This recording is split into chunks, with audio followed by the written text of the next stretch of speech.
Saludos, Kikosis. Estaba pensando cómo hacer un programa mucho más de entretenimiento también, no solo análisis político, porque como está la cosa y la pandemia como que va a durar toda la vida, para darle opciones a la gente. Ángel Orá ya no está conmigo porque se cayó de una escalera, no, gracias a Dios no le pasó lo de Daniel Alvarado, que nos llena de tristeza, a toda la familia, mis besos, mis abrazos, a Danielita, a Carmen Julia, a Emma, todo, pues por supuesto, y a todos sus hijos, pues, mis abrazos. Pero ya no tenemos la posibilidad de hacer el diván porque la pandemia, la cuarentena, es difícil moverse. Pero entonces vamos a volver a entrevistar a otro tipo de personajes y vamos a comenzar hoy con José Gregorio Yepes, conocido en los bajos fondos como Goyito. Gracias, Kiko. Yo tengo como 1000 años conociéndote a ti. Sí, vale. Porque además Hace tú eres rato. músico. Sí, señor. ¿Sigues haciendo música? Sí, sigo haciendo música, ¿Eso sigo no se quita? componiendo. No, eso es una enfermedad que no se quita. Después de que te da, y si te da de chiquito, o de pequeño, o de niño, no se quita. Qué bueno. Sí. José Gregorio estuvo conmigo en El Mundo. Él era director de la parte económica, dirigía la sección económica y fue de mucha ayuda. La gente no sabe cómo hacíamos los títulos, cómo hacíamos porque verdad, ¿te acuerdas que comenzaba todo el mundo a dar ideas? Era muy simpático, era un ejercicio democrático de la titulación. Sí, sí, democrático e irreverente. Es irreverente. Además, tú eres testigo de que yo soy un pacifista toda la vida, porque la gente, no, tú cambiaste, antes no, siempre he sido muy pugnaz, pero siempre he sido pacifista, No, sí. de muchos años. Yo recuerdo el trabajo que hicimos en El Mundo cuando se hizo el relanzamiento. Ahí nos divertíamos mucho, de verdad que nos divertíamos mucho con Orlando Luna, Danisbel Gómez, Alberto Cova, y además se daban unas discusiones bien ricas, ¿no? Además, gente en las antípodas del pensamiento y de lo que era el momento político, que fue muy duro. Recuerdo, eran los tiempos de la Coordinadora Democrática, sí, y había revocatorio. allí revocatorio, y yo creo que nos divertimos mucho, creo que hicimos un muy buen periodismo.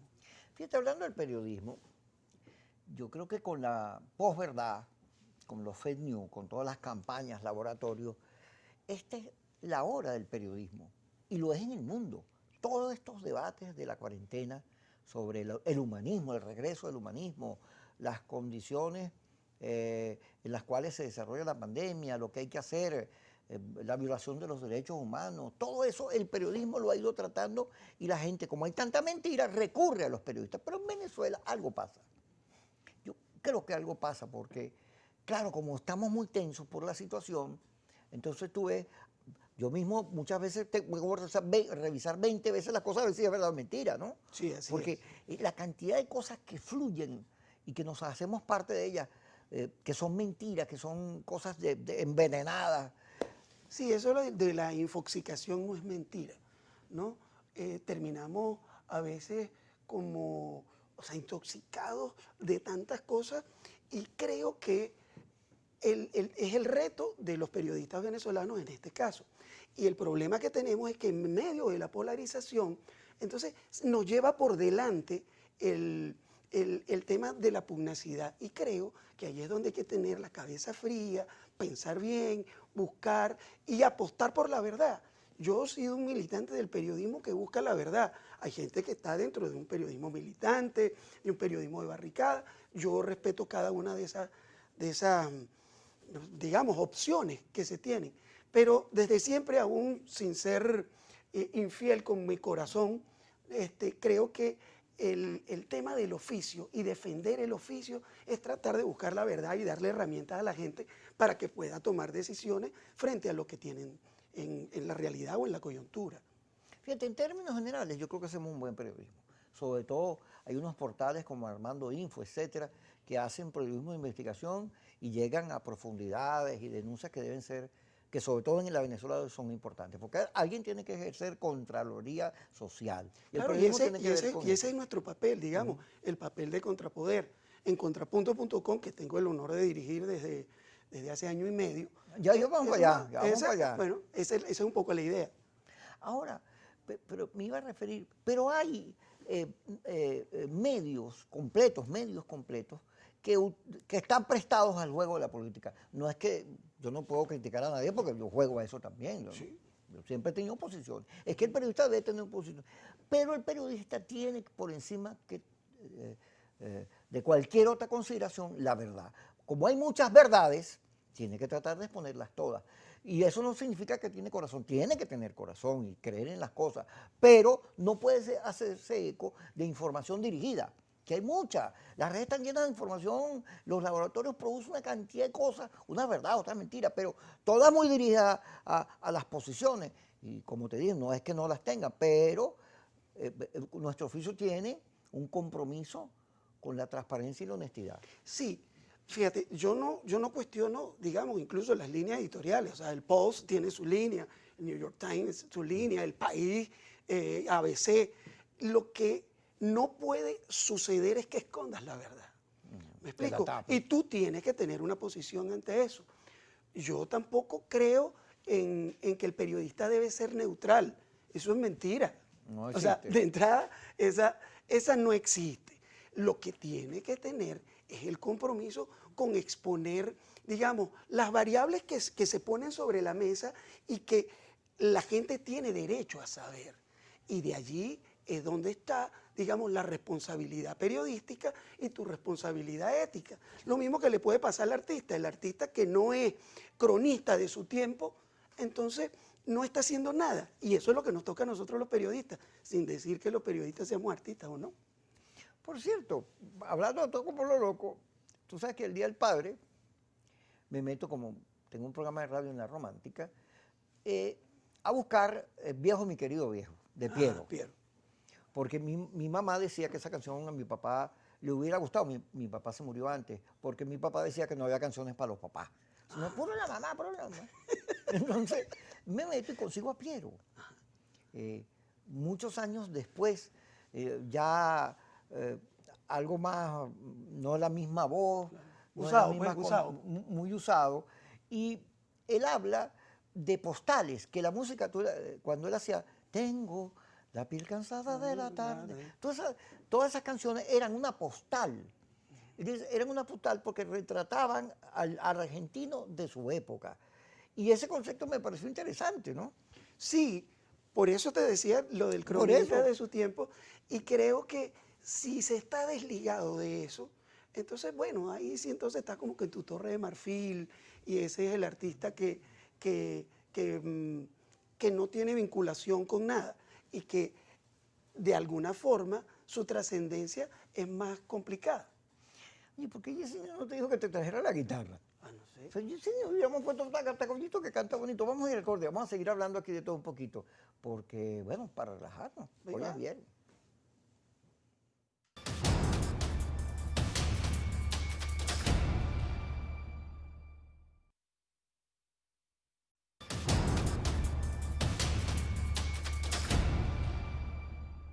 José Gregorio Yepes, periodista con nosotros. Estás ahora en las redes. ¿Qué diferencia hay entre el periodismo de redes y el que hacíamos antes en periódicos, en medios tradicionales como la televisión, la radio? Fíjate, yo que vengo del papel, pues, recuerda que yo comencé en Economía Hoy, y luego me fui al Mundo con Teodoro, y bueno, todos los 19 años allí, hasta hicimos el Mundo Economía y Negocio, después de ti. Es complicado, ¿no? Para los que venimos del papel, porque en el papel tienes un cierre. Entonces tú vas, estudias la cosa. Aquí tú estás cerrando acá rato. Entonces, bueno, hay que cambiar, tienes que montarte cuál es la tendencia que está, cuál es la tendencia y cuál compras. Porque también los bots y también todo lo que se maneja dentro de las redes es muy complicado, y tú necesitas darle un perfil a tu portal, en este caso contrapunto.com, y entonces debes también manejarte en la agenda que tú tienes, porque el medio no puede estar solamente condicionado para que te lleve por delante las tendencias, lo que pasa, sino hay una direccionalidad. ¿A qué me refiero con la direccionalidad que tiene Contrapunto? Contrapunto, como su nombre lo dice, trata de que haya un contrapunteo, pues, de que podamos tener de ambas partes y que la gente, bueno, que sea una ventana, un periodismo ventana, no un periodismo espejo, sino que vea y sea una tribuna para que la gente discuta y allí se den las cosas. Pero tiene posición, busca tratar de buscar el acuerdo, aun cuando su lema es, y cuando su esencia es el contrapunteo, pero es donde los opuestos se unen. Porque recuerdo siempre en los temas de negociación, y recuerdo que la señora del Centro Carter, que fue muy amiga del Mundo, cuando conversábamos con ella, decíamos, en la política cuando se negocia, es porque se está peleado. Y mientras más peleado esté, más te toca negociar y más te toca conversar. Y cuando te paras de la mesa, ¿qué es lo que necesitas? Volverte a sentar a negociar. Contrapunto apunta a esas cosas, a que los venezolanos nos entendamos y a que podamos ver desde cada una de las antípodas de las propuestas, tratar de construir y que allí en esa mesa, entre todos se pueda buscar una salida a los problemas políticos, económicos. ¿Cómo se detecta un fake news? ¿Cómo sabe uno, un venezolano común que están arremetidos, que es mentira lo que le están diciendo? Yo, el consejo que le doy es busquen las fuentes y busquen los periodistas y busquen a las personalidades que han sido serias en el manejo de la información. Ajá, usted no se deje llevar por 20 tweets de nombres que usted no pueda identificar y que tienen 100 seguidores, 50 seguidores, 2 seguidores. ¿Me explico? Esa es una de las, digamos, de las normas que hay que cumplir, que hay que tener. Y es fundamentalmente busque la gente que tiene credibilidad y que se la ha forjado. Y también dude siempre. Incluso, dude. O sea, lo que nos enseñaron en la escuela, tu mamá te dice que te quiere, busca una segunda opinión. ¿Me explico? Mi mamá me quiere, gordito. No, yo sé que sí. O sea, ya te confirmé la noticia. La mía también, ¿sabes? Tiene un programa con Vanessa Davis y Vladimir Villegas. Sí. ¿Cómo hace para sobrevivir a semejantes personajes? Sobre todo los chistes de Vladimir. Vladimir, qué chistoso. Bueno, esa fue una idea que estábamos manejando hacía tiempo. Y entonces, tú sabes, ellos también trabajan en la radio, a veces tenían conversaciones en la hora de Vladimir. Y un día dijimos, bueno, ¿por qué no hacemos algo en contrapunto? Vanessa, que ha sido muy acuciosa en el tema social, Vladimir en el tema político, yo que he sido del mundo de la economía y que ahora desde hace un tiempo, porque de muchas cosas hay que comer, también me he metido con el tema del análisis del entorno, lo político y lo económico. Y dijimos, bueno, ¿por qué no hacemos algo? Y un día le dije, bueno, vamos a hacerlo, ahora como las cosas se hacen por Zoom, entonces, bueno, tú te pones una pantalla y yo en la otra y chévere, conversamos y lo transmitimos. De hecho, se lo planteé al dueño de Contrapunto. Le digo, mira, nosotros vamos a hacer esto, yo creo que va a estar bien en Contrapunto. Y enseguida llegó y me dijo, no, vamos a hacerlo, pero con todos los hierros. Y entonces, bueno, nos fuimos a la redacción y estamos en un programa que se llama Con 3 puntos, ¿no? Con 3 puntos. Vladimir Villegas, Vanessa Davis y José Gregorio Yepes. Y entonces, los lunes y los miércoles salimos a las 7 de la noche por Instagram y también nos pueden ver en nuestra plataforma de YouTube y por supuesto le hacemos la nota también dentro del portal. Y allí, bueno, a veces es muy chistoso, ¿no? Porque Vanessa... Pero Vanessa es seria. No. Y además es acuciosa. Sí. Entonces Vanessa se pone a pelear con Vladimir y se pone a pelear conmigo porque entonces nosotros le decimos que, bueno, sí, tenemos que trabajar el tema de la salud y lo importante y lo trascendente que es el tema COVID, pero entonces a veces nos ponemos pesados y le decimos, bueno, no, chica, tú vas a seguir con eso, solamente por molestarla, ¿no? Solamente por molestarla y bueno, nos divertimos mucho. Mira, tú sabes que yo leí varios periodistas, sobre todo los que están afuera, que dijeron que Vladimir iba a ser el presidente del CNE. De hecho, en el primer programa le dijimos, bueno, vale, ¿qué haces tú aquí? No conseguiste chamba en el CNE. Pero cuando no lo nombraron, no vi ninguno que desmintiera Eso lo que es había verdad. afirmado. Claro, Y esos son los temas que ponen en juego y digamos, y en duda la credibilidad de la gente. A mí no me cuesta decir si me equivoqué, que me equivoqué. Yo debo decir, Kiko, y lo digo, y ojalá esto no sea pava, afortunadamente ninguna de las afirmaciones que yo he hecho como periodista las han desmentido. Han desmentido mucha gente que yo he entrevistado, pero eso no es culpa mía. Pero de las cosas que yo he hecho firmadas, que han sido fruto de una pequeña investigación que uno haya podido hacer, porque tampoco yo quiero ufanarme de ser periodista de investigación, porque no lo soy, nadie me ha desmentido. Pero si llega algún momento en el que tú te equivocas, en el que te equivocas en una cifra, y en el mundo de la economía. Todo el mundo se equivoca. Pues, en el mundo de la economía, yo recuerdo que hubo una vez en Economía Hoy una muchacha que dijo, Fedecámara habían cerrado 150 empresas. Y a ella se le fue un cero, fueron 1.500. Me dice, no, yo que cerré 750 empresas de más en un solo día. Y bueno, esas cosas se corrigen. Pero sobre todo, Kiko, el tema de que cuando tú afirmas algo y además eso golpea, digamos, la trayectoria o la reputación de la gente, creo que lo más honesto, lo más decoroso, lo más ético es que tú llegue y diga, bueno, me equivoqué. Bueno, hay un colega muy amigo mío, trabajó conmigo en feriado. Entonces él pone, cuando salió lo de Mir, que yo iba junto a Mario Silva y no me acuerdo quién era el otro, a la una. Y yo le digo, mira, lo llamo. Le digo, mira, eso es mentira. Eso no es verdad lo que estás diciendo. Te agradezco lo desmientas. Nunca lo desmentió. Nunca. Y eso que yo le dije, mira, es mentira. Bueno, vamos al corte y seguimos hablando de periodismo, noticias, redes, canciones, vida y todo lo que se puede hablar un viernes de pandemia, que todos estamos en la casa viendo a ver qué hacemos. Ya regresamos.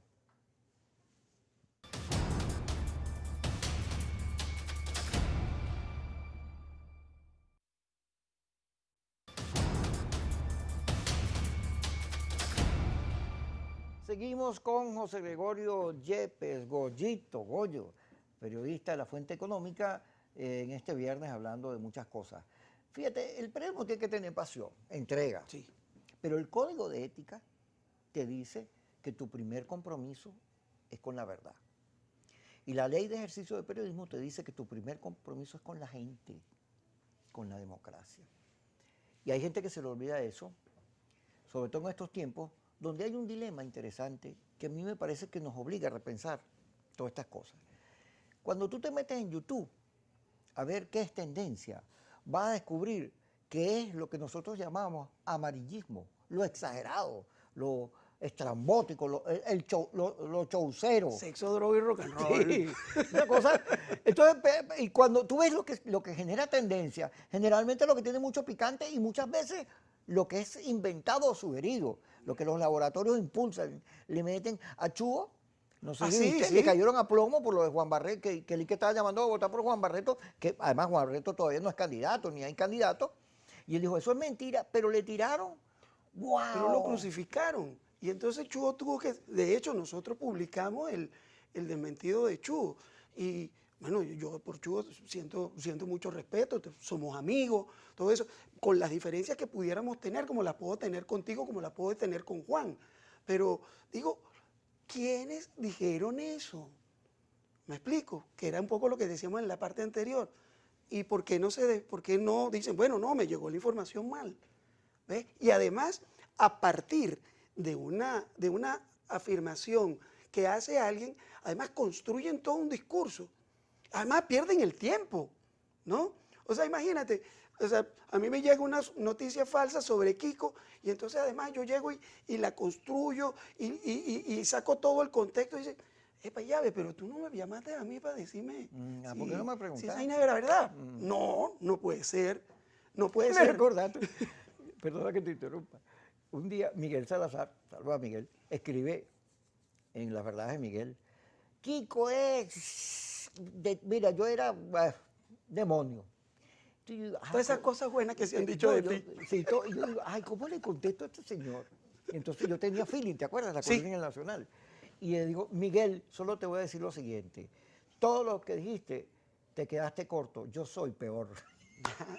Y se acabó eso, sí. Ahora, pero el sensacionalismo de las redes tú tienes que también aprender cómo vender la información y hacer la Claro, tendencia, claro, ¿no? claro, claro. Porque estás compitiendo con gente que le mete a la candela, Tampoco ¿no? es que somos inocentes Mm. en ese sentido. Entonces, por ejemplo, hay un tema. A nosotros nos enseñaron en la escuela que si tenías el mejor título, era el que decía todo. A veces ahora en el portal no necesariamente tiene título. que decirlo. No sé, en estos días yo veía, decíamos, bueno, esta nota fue un diciembre, entonces esta nota se va a leer mucho. Se vende, y el tuit decía, pinos naturales a $150 en las Mercedes. Bueno, esa nota todo el mundo la va a entrar a leer. No, ya lo había dicho todo. Dentro de la nota no había más nada.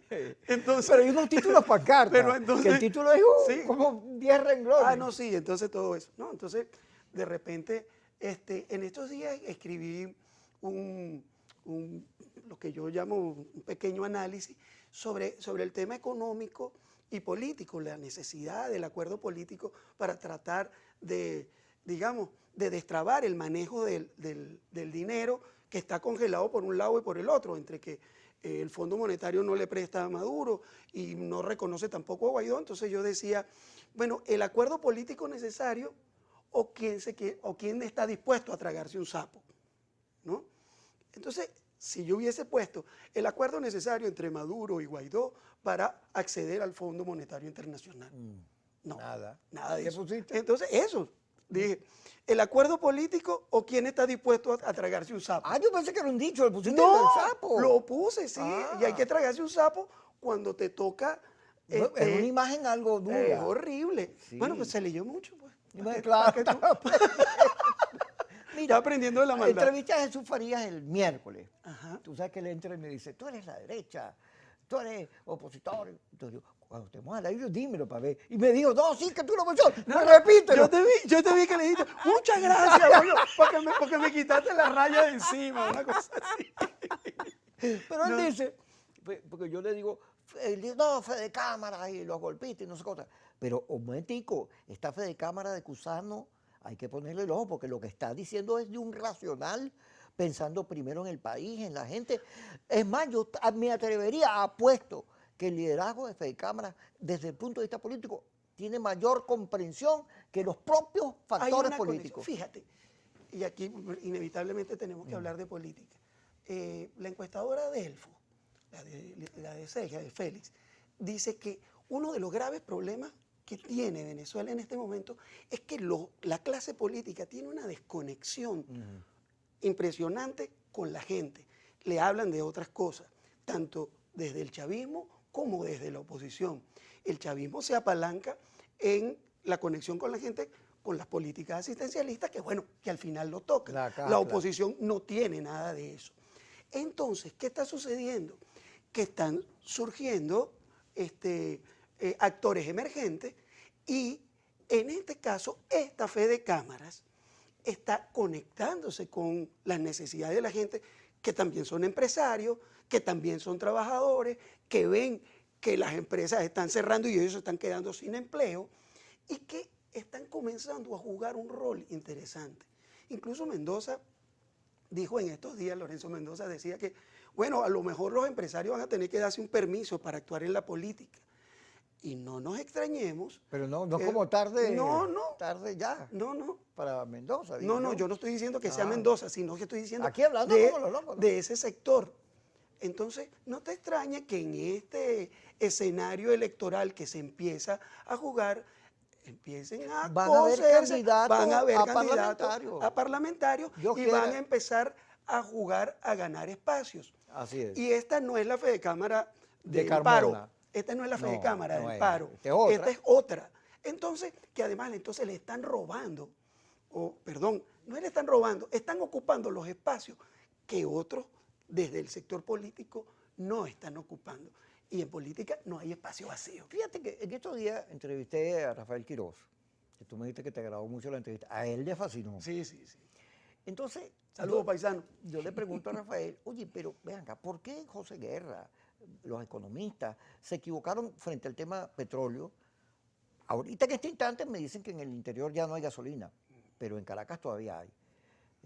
Tú sabes que aquí, ¿cómo es? Sí. Para evitar que Caracas, Claro. el himno nacional, seguir el ejemplo que Caracas dio, pues a Caracas.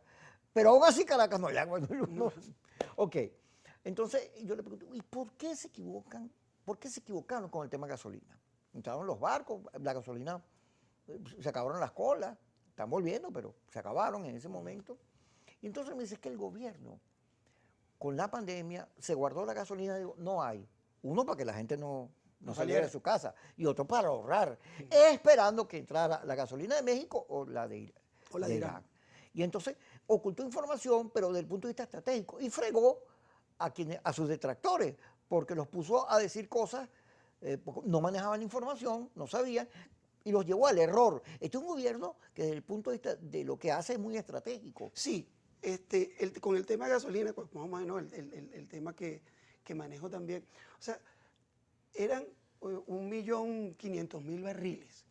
El consumo venezolano diario. Quédate ahí, que ya me están haciendo Yesenia aquí, Ok. que me va a pegar, si no vamos para el corte, y para que te metas en esta información, cómo, fíjate, la información es un poder. Claro. Ya regresamos.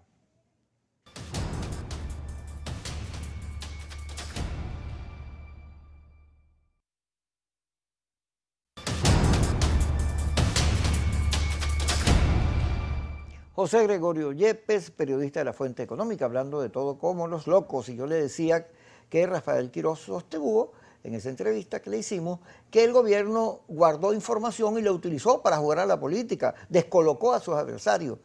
Y eso demuestra que la información es un poder. Claro, evidentemente, pero además pisan unas conchas de mango muy evidentes. Si los periodistas que hemos manejado el tema económico sabemos que el consumo de gasolina en Venezuela con la pandemia estaba alrededor de 120.000 barriles diarios y lo que venían eran 1.500.000 barriles en los barcos iraníes, entonces bueno, la cuenta es fácil, no hay que estudiar en Harvard para sacar la cuenta que eran más o menos unos 10 días, 10, 15 días de gasolina y llegaba y muñequeabas allí y repartías y eso. Evidentemente el gobierno cerró su depósito y aguantó la gasolina para luego dar una sensación digamos, de alivio. Y eso lo ayuda a manejar también el tema político de bajar las presiones. Hemos hablado que nosotros a veces estamos como que en el sótano 3, caemos al sótano 10 y luego nos llevan al sótano 5 y nos prenden el ventilador. Entonces dices, Claro. ¿me explico? Sí. Entonces, esas sensaciones... Nos hacen ver lo peor y después... Claro, entonces un escenario... esas sensaciones de alivio descomprimen la presión política y le dan muchísimo margen de maniobra al gobierno de Maduro, que sabe manejarse muy bien y que siempre le pone... O sea, ya que sabe cómo juega se pica. Duro. Juega muy duro, juega de manera inteligente y le pone el mismo cebo a su adversario y el adversario vuelve a morder. Bueno, lo de las elecciones, que es obvio que el gobierno no quiere que haya un sector que participe, lo está sacando del juego y ese sector, en vez de pensar, oye, me están sacando del juego, el gobierno me predijo, ¿sabe? Y me conduce un plan y yo en vez de descolocarlo y hacer otra cosa, no voy. Claro, entonces yo creo que estos son tiempos de respuestas audaces, tanto en el lado económico como en el lado político. Yo no sé, tú te imaginas que, voy a hablar de supuestos negados, de que Maduro le dijera a Guaidó, mira Guaidó, como a mí no me presta plata el Fondo Monetario Internacional, vamos a buscarla. Yo te reconozco y tú me reconoces. ¿Dónde se quedaría Guaidó descolocado? Y si Guaidó hiciera lo contrario, dice, está bien, yo por el país voy a hacer esto. Mira, como a mí sí me prestan la plata, yo te reconozco como presidente. Vamos para allá y yo te controlo. ¿Quién iba a decir que no? Entonces no hay jugadas audaces. No hay. No hay. Entonces es allí el mismo problema y pasa lo mismo con las elecciones. Tú te imaginas que el G4 dijera, mira, inhabilítanos a todos, nosotros igual te vamos a ganar. No, otro país. ¿Me explico? Entonces, 20 años haciendo... Entonces, esa es la desconexión de la que habla Seija en Claro, porque además el gobierno no solo tiene el poder la data que maneja el gobierno, o sea, el mundo digital del gobierno es impresionante, es muy moderno, Sí. el más avanzado del país. Pero además, salas situacionales, encuestas, discusiones, le llegan los chinos, los rusos, los informes Y trabajan. de Cuba, ajá, y Y tanto el día en trabajan, y eso. tanto el día en eso. Entonces, esa ventaja estratégica, tú tienes que suplirla con inventiva, con genialidad, con recurrencia, con cosas que descoloquen, porque si no te hace predecible, que es lo que está pasando en el país. Sí, entonces pues, andas todo el tiempo por el camino real. Así ¿Me es. explico? Ahora, ¿cómo ves tú la Venezuela cuando algún día termine la cuarentena? Porque la cuarentena creo que es eterna. Bueno, el planeta, yo creo, y aquí me pongo medio como de flor, como tú sabes que yo soy, yo creo que la pandemia nos ha puesto a redefinirnos a la especie humana. Yo creo que también viene como una forma de cómo hemos castigado a la naturaleza, cómo hemos estado de espalda a la esencia misma del ser humano, que antes vivíamos, tú querías era hablar por WhatsApp y no llegarle al amigo y tocarlo y tomarte un café con él. Bueno, ahora hazlo. Pero hay un fenómeno raro, ¿no te ha pasado? Que hay gente que estamos hablando y un momentico, saca el celular y tú agarras, contestas, soy yo, pero si te tengo al frente, no, es que a mí, yo me siento más desinhibido hablando por las redes. Bueno, ese es el otro tema de las redes. O sea, la gente, en las redes sucede algo como que es el Dr. Jekyll y Mr. Hyde, ¿no? Entonces, eso pasa también en las redes, volviendo al tema del periodismo, que entonces tú tienes una gente deslenguada en las redes que cuando te toca confrontar, entonces se queda allí. Y allí está el otro problema, que hay gente que cree que el mundo real son las redes. Hay políticos que creen que el mundo se hace en las redes. Y no, si no hay trabajo de masa, si no hay trabajo con la gente, no va a pasar nada, ni del lado del chavismo, ni del lado de la oposición. Y el chavismo lo vivió con las elecciones parlamentarias. Ellos descuidaron el trabajo de masa y bueno, le metieron la pela que le dieron. De hecho, por eso Cabello hace todo ese trabajo, no acepta ningún cargo en el gobierno y empezó a trabajar en su partido hacia adentro. Y creo que es lo que ha hecho, digamos, ha hecho reagrupar a ese sector del chavismo que respalda a Maduro. José Gregorio, ¿tú has buscado novia por internet? No, todavía no he Hay avanzado gente que vive tanto. en eso, ¿viste? Yo cuando me meto en Instagram tengo un poco de muchachas de lo más lindas y digo, ¿será verdad que está en la foto de ella? No, yo soy de la antigüita, ¿vale? Y yo doy serenata, ¿Tú me haces canto y todo eso. Cuando vive en un penthouse por allá arriba. Bueno, el En intercomunicador o te pones de acuerdo con el conserje. Tú sabes que me mandaron un texto en estos días. O te compró un montacarga. Mira el texto que me lo mandaron. Kiko, tú no sabes el teléfono de la policía aquí de Baruta, porque aquí hay un vecino que tiene una rumba, un poco de bulla, un grupo ahí, aquella. Estamos en cuarentena. Y yo, déjame buscarlo, ya voy. Y al rato me llaman, no lo busques, que me invitaron. Bueno. Pero hay muchos apeos. Hay una cosa ahora, la gente está preocupada. Tú vas a una fiesta con más de 10 y ya está listo. No. Se te aparece. Además que tienes que tener apartamento grande, ¿no? Yo que siempre he vivido en apartamentos chiquiticos no caben mucho.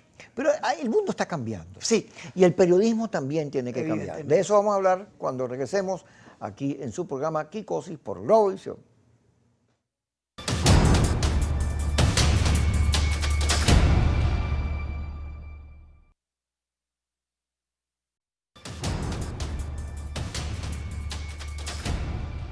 José Gregorio Yepes, director de Contrapunto, Goyito, periodista de La Fuente Económica, y estamos hablando que el mundo está cambiando.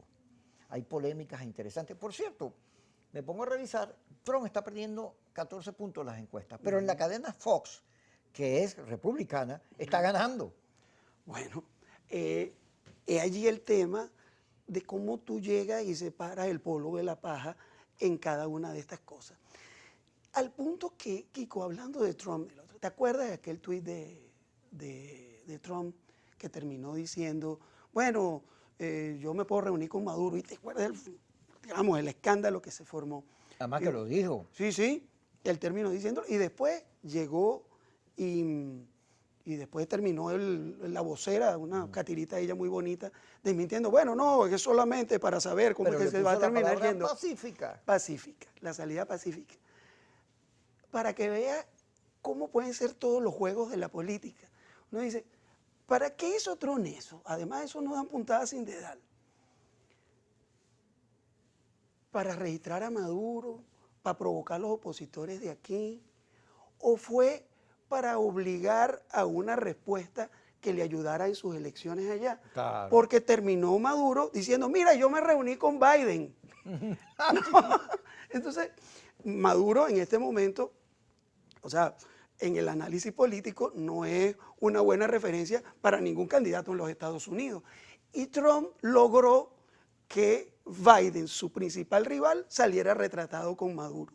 Entonces, probablemente ese mensaje ni siquiera fue enviado para la política venezolana, sino que Trump trató de utilizar el elemento de Venezuela, uno de los graves errores de la clase política venezolana, que es entregarle a la comunidad internacional la condición de salida de este ¿Tú país. tienes Netflix? A veces. Ajá. En Netflix hay una serie de la vida de Trump. Ajá. Hay una parte que Trump llama a Fortune. Ajá. ¿Te acuerdas que ellos hacen la Sí, lista sí, de sí. los 100 ricos? Entonces llama, ¡aló!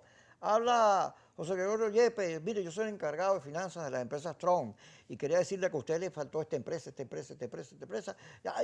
¿Verdad? Porque no lo habían puesto entre los 100 más importantes. Entonces el hombre agarra, rectifica y lo pone. Porque estaba en las redes el trabajo. Y entonces se queda pensando, oye, pero esta voz yo la he oído. Y manda a hacer una revisión de la voz. Era Trump, el mismo. Bueno, disfrazado. bueno, o sea, digamos, esa es la antipolítica, esa es la antiestrategia de los empresarios. O sea, Trump ha roto esquemas tanto desde dentro del mundo empresarial como también dentro del mundo de la política. Y eso es lo que dicen que lo hace parecer a Chávez, que es un tipo disruptivo. Sí, y que tiene muchos rasgos sí, parecidos. disruptivos y audaces, cosa que le está faltando a la política venezolana. Audacia, yo no soy admirador de Trump, bien lejos Pero aquí de en esas Venezuela cosas. tú no has visto que ha surgido pero eso. un troncismo, una gente que es partidaria de Trump y quiere que nos anexemos, que nos invadan, se sienten americanos. No los critico. No, Sí, cada quien lindo. es lo que es. Lo que pasa es que, bueno, algunos me dirán trasnochado y todo eso, o que guardo los resabios de mi actitud antiimperialista y de mi amistad con Héctor Mujica y con toda esa gente que me ayudó a ¿Héctor formarme. Mujica te dio clase a ti? No me dio A mí clase, me dio fui su clase. amigo porque éramos paisanos. Acuérdate que él era de Carora y yo soy barquisimetano y generalmente... ¿Tú estudiaste dónde? ¿En Lucagua? En Luz. ¿En Luz? Yo ¿Tú eres del Zulia? yo vengo del Zulia. Ah, yo pensé que tú O sea, eras yo soy del- barquisimetano, me fui al Zulia y después me vine para acá. Ah, sí. Tú sabes, no puedo echar cuento de Héctor Mujica, pero no, me censuran aquí. Pero un gran personaje. No, sí. Él era un personaje. El primer hombre que yo escuché hablar de software y de hardware ¿A en Héctor este Mujica? país, a Héctor Mujica, tenía yo alrededor de 14 años en Barquisimeto. Y yo decía, ¿y esto qué es? El primer- Porque era, el o sea, además, primer el presidente del comunista. colegio fue Héctor Claro. Mujica. Yo decía, ¿este comunista qué me está hablando de esto? Porque además, uno decía, cualquier cosa que te dijeran en inglés, tú llegabas y decías, no, yo voy a cantar Imagine, pero en español, ¿no? Y Yesterday en el ayer, no sé, no cantaba en inglés porque era el lenguaje del Mira, imperialismo. yo creo Hasta que que se te quitó eso. el periodismo tiene una historia muy bonita, unas grandes figuras, gente que ha luchado no solo por la libertad de expresión, que ha defendido con su trabajo, con su esfuerzo, sino que además como formadores de periodistas han sido ejemplos muy dignos. Yo, por ponerte uno, Gilberto Alcalá, no sé si lo conociste, una gran figura, lo quise mucho. Cuando se murió Eleazar Díaz Rangel, Yo fui para allá. ¿Tú te acuerdas que... Claro, yo con trabajé Eleazar- con, yo trabajé Sí, con yo Eleazar. también, Sí, y tú además también. amigo mío, pero tú te acuerdas que en la academia, Sí. nosotros éramos polos Antípodas. distintos Sí, y sí. nos distanciamos mucho. Pero a mí se me ocurrió decir que Eleazar había formado generaciones y reconocer, ven, no me dieron hasta con el todo. Sí, recuerdo. ¿Tú Lo viste? recuerdo. Yo lo recuerdo porque a mí me dolió mucho la partida de Eleazar. De él aprendí muchas cosas. Y aprendí de él las cosas, de sus cosas buenas y de sus cosas malas, porque todos somos luz y sombra. Y lo mejor que aprendí de él fue abrazarme con él en las diferencias. Y eso creo que es una cosa rescatable, sobre todo de Eleazar en ese sentido. Yo recuerdo de la gente, lo que pasa es que Kiko es más viejo que yo, a él lo formó gente... Pero no se nota. No, él tiene ganas, a mí se me cayó el pelo. No, pero Jesús Romero Anselmi, que fue el primer director que a mí me recibió en una redacción en Economía Hoy, Chucho. a quien recuerdo de Chucho muchísimo. Digo, bueno, poeta, ¿qué es lo que vamos a hacer? Yo llegué con un drelo así, esa cosa cuando todavía lo tenía. Nosotros, gracias a Dios, hemos tenido en el periodismo mucha gente importante, valiente, y eso lo hace un gremio digno de confianza. Yo creo que hay que moverse, yo te decía, hay que moverse a todo esto nuevo que viene al mundo digital, que además va a terminar siendo toda una sola pantallita en streaming. Así es. A mí me cuesta más video que texto. No tengo ni siquiera un año con el Instagram. Y bueno, he tratado de ir como que colocando allí mis análisis sobre el tema económico, sobre el análisis político. Y bueno, y también cuando arranco a cantar, que algunas cosas todavía coloco ¿Tienes allí. videos en Instagram cantando? Sí, Ah, el primer video que hice, lo hice con la guitarra y que era una canción para la pandemia, un pedacito de canción que estamos haciendo. El Negrito Fullero, se murió Daniel Alvarado. Daniel Alvarado. Yo recuerdo a Daniel Alvarado del Negrito Fullero y de una novela que se llamó La Fiera. Ah, sí, claro. Él era el hijo de Atilio Zambrano, que era la contrafigura de Eleazar Meléndez, que eran Tomás Enrique y Carlos Márquez. Y de las novelas eran importantes. Tú sabes que recuerdo primero La Dueña, donde con Amanda Gutiérrez, porque esa novela creo que es una de las más importantes en la historia novelística, Sí, no es solo como por un Cabrujas, clásico. sino por la manera en que le hicieron la canción y todo. Hoy lo puse en la radio, ayer lo puse en la radio como un homenaje. Porque hace falta, fíjate, hablando de Daniel Alvarado, del periodismo, hace falta que Venezuela le rinda culto a todas esas figuras que han construido los venezolanos. Porque el día que se murió Simón Díaz, había un zaperoco, entonces no pudimos despedir a Simón Díaz. Y luego el gobierno no le hizo ningún homenaje a Zapata. Yo sueño con que un día le hagamos un gran homenaje a Zapata y le reconozcamos todo lo hermoso que fue como personaje. Claro, yo creo Aldemaro Romero, hay una referencia que incluso dentro de la polarización empiezan como a perderse, porque se apropian y además entonces hay esa puja hasta en eso. Entonces es terrible. Por ejemplo, yo recuerdo al Negrito Fullero, porque además como estudié en Maracaibo, la vinculación, uno músico, con la gaita y con todas esas cosas, y creo que hay que rendirle culto a esos grandes personajes como Simón Díaz, el Negrito Fullero, Ali Primera, Callito Aponte. Yo conocí a Ali Primera y fue a su casa una vez y tenía unas culebras. Sí, unas culebras. Sí, yo las conocí también. Esa fue mi primera casa en Caracas. Pero muchas figuras importantes, de uno o de otro lado, porque Claro. al final de cuentas, una de las cosas que necesita el país es acabar con la confrontación Bueno, para pero ver a la gente Ali como Primera y Simón Díaz se querían y Ali Primera llevaba a cantar a Simón Díaz por la victoria del pueblo salvadoreño. Esa es la Venezuela a la que yo quiero que volvamos. Bueno, gracias. Gracias, Jorgito. Kiko. La próxima vez te traes la guitarra. Sí, va. Gracias a ustedes por estar con nosotros en Suquicosis por Globovisión.